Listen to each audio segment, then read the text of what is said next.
El siguiente ejemplo es algo más complejo, porque implica combinar varias mediciones para obtener un valor final compuesto.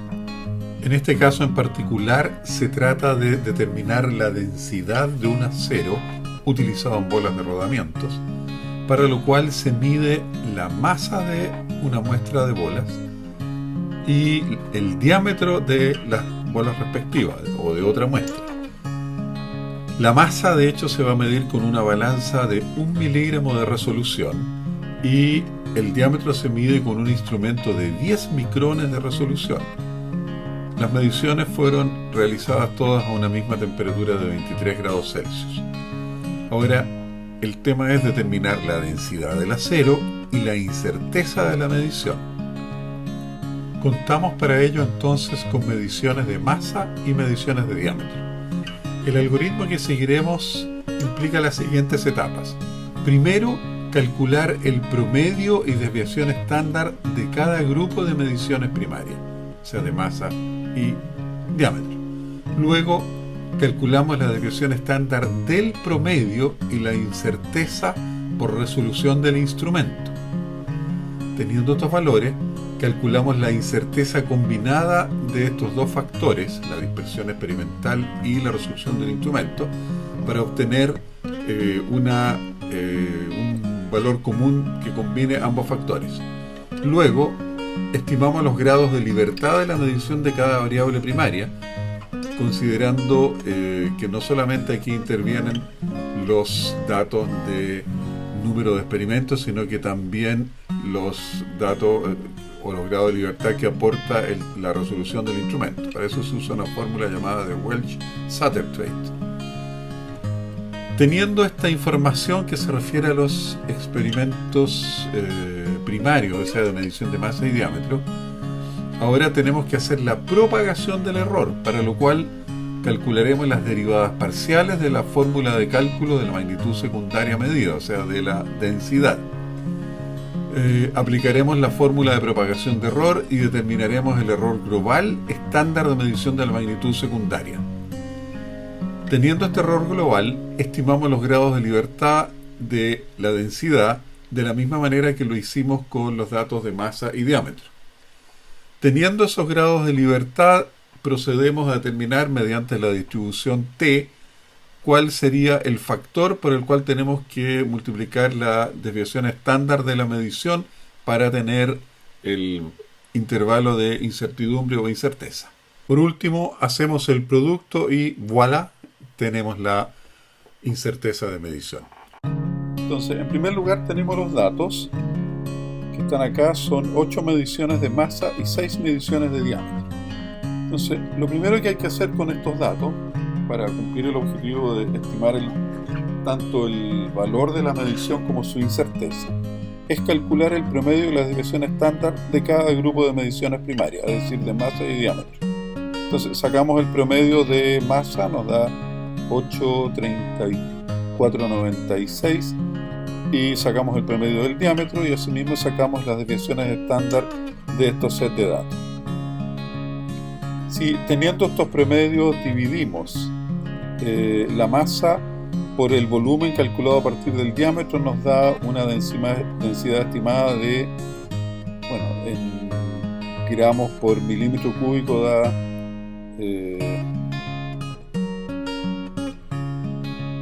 0,007810, pero si lo sacamos por gramos por centímetro cúbico, aumentamos esto en 1000 y nos da el 7,81, que es más o menos lo que estamos habituados a conocer como densidad del fierro. Bueno, después de haber hecho estos cálculos, la siguiente etapa es calcular la desviación estándar del promedio y la incerteza por resolución del instrumento, que es un error que va a estar asociado a cada una de estas mediciones.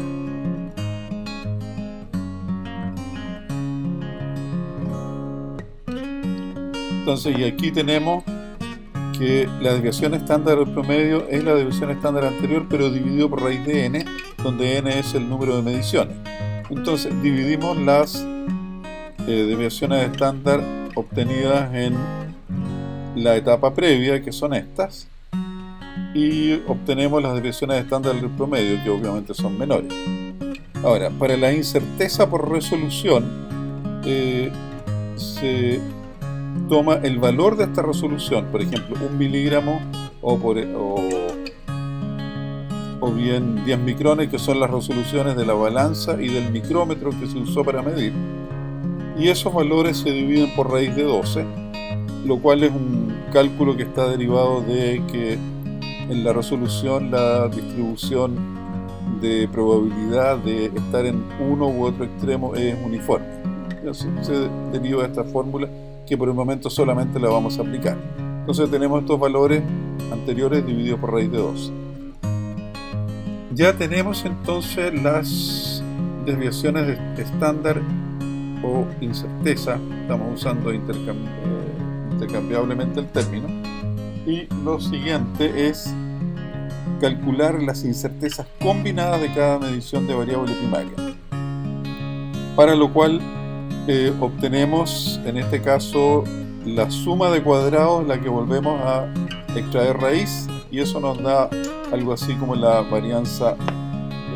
desviación estándar de la medición, considerando tanto la dispersión de medición como el error que causa la menor resolución o la resolución del instrumento. Teniendo esos valores, el siguiente cálculo es la estimación de los grados de libertad de esa medición. O sea, tenemos las desviaciones estándar, pero ¿con qué grados de libertad? Usando, por supuesto, el concepto estadístico. Ahí se usa una fórmula que se llama de Welch-Satterthwaite, y que en general es la desviación estándar de la magnitud medida elevado a la cuarta, dividida por una suma de términos donde en el numerador está estas derivadas por las desviaciones estándar de cada elemento medido, o sea, de cada medición hecha. En este caso, por ejemplo, vamos a tener dos términos, uno para masa y otro para diámetro. Entonces, en este caso, los grados de libertad asociados a la masa, está la desviación estándar de la masa, que la volvimos a anotar aquí, pero elevada a la cuarta, para masa, para diámetro, y vamos a tener abajo, ¿no es cierto?, la desviación estándar del promedio de mediciones y los grados de libertad de las mediciones, que son 7 para masa, 5 para el diámetro, y la desviación estándar de la resolución elevado a la cuarta, ¿no es cierto?, que es el término que establecimos anteriormente.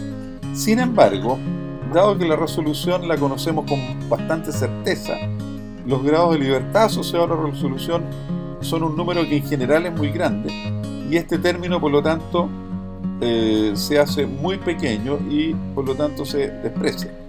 Entonces, los grados de libertad de la masa al final termina siendo el cociente de esta desviación estándar colectiva dividido por este otro cociente, que es la desviación estándar de la dispersión de medición por su propio grado de libertad. Y eso nos da para masa 17 y para diámetro 15. Ahora, con esto ya tenemos caracterizada la conducta de las mediciones individuales. Ahora, el siguiente paso es aplicar la fórmula de propagación de error, que es esta que está acá.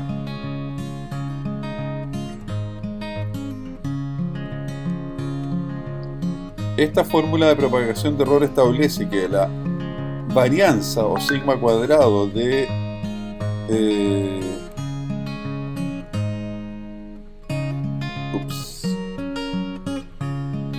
esta fórmula establece que la varianza de la magnitud medida va a ser la suma de los productos de estas derivadas parciales por la varianza de cada magnitud individual que interviene para construir esta magnitud medida. En este caso, F, que aparece aquí, es la densidad. La densidad se relaciona tanto con la masa como con el diámetro a través de esta relación, masa partido por volumen, porque se trata de una esfera, lo cual se traduce finalmente en la relación 6m partido por pi de cubo. Entonces, la derivada parcial respecto de la masa es 6 partido por pi de cubo, y la derivada parcial ahora En la segunda magnitud, que es respecto del diámetro, esa es menos 18m dividido por pi elevado a la 4.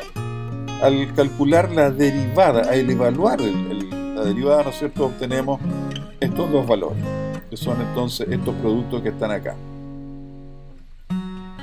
Con esos datos, ahora, la siguiente etapa es aplicar la fórmula de propagación de error y determinar el error global estándar de medición de la magnitud secundaria. La magnitud secundaria en este caso es la densidad, ¿ya? Entonces, para la propagación de error, el término masa nos da este producto elevado al cuadrado 1,96 por 10 a la menos 13 y el término diámetro 6,63 por 10 a la menos 11. Sumando estas dos cosas tenemos la varianza combinada, donde claro, este es bastante menor que este, por lo tanto el número es muy similar al término del diámetro, que es el que genera la mayor parte del error. Y sacando raíz de esto tenemos la división estándar combinada, que es el error estándar global de la medición, pero estándar, ¿ya?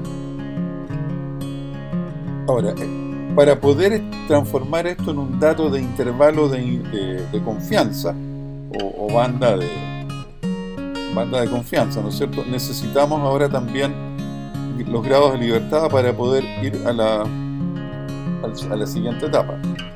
Entonces, los grados de libertad de la incerteza de la densidad son, aplicamos la misma fórmula esta de Wells-Satterthwaite, solo que ahora efectivamente vamos a tomar en el numerador el cuadrado de esta magnitud o el valor a la cuarta de esta. Recordemos la fórmula de Welch, ¿no es cierto?, que está acá, tiene esta forma, ¿ya? Tenemos la desviación estándar elevada a la cuarta de la magnitud medida y después la suma de estos términos, que son la derivada parcial por la densidad elevado a la cuarta y dividido por el número de grados de libertad, que ya los evaluamos en la etapa previa, ya que son 17 y 15. Entonces, aplicamos esos valores acá y ya. El producto de la desviación estándar del promedio de masa, ¿no es cierto?,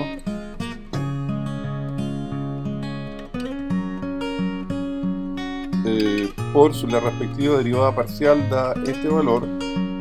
Entonces va a ser esto dividido por la suma de esto elevado a la cuarta, de este término dividido por 17 más este otro término dividido por 15.